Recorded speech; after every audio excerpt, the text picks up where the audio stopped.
আসসালামু আলাইকুম। আজকে আমরা আসছি রাজশাহী বিভাগের খানদালপাড়া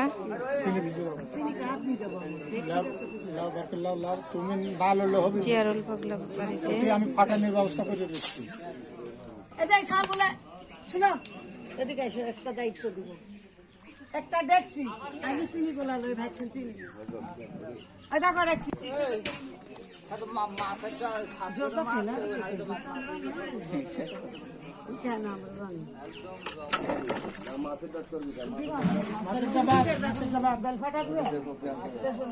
চল যাও ছেলে পেলে মারা শিখেছে আর সমস্যা এখন আমরা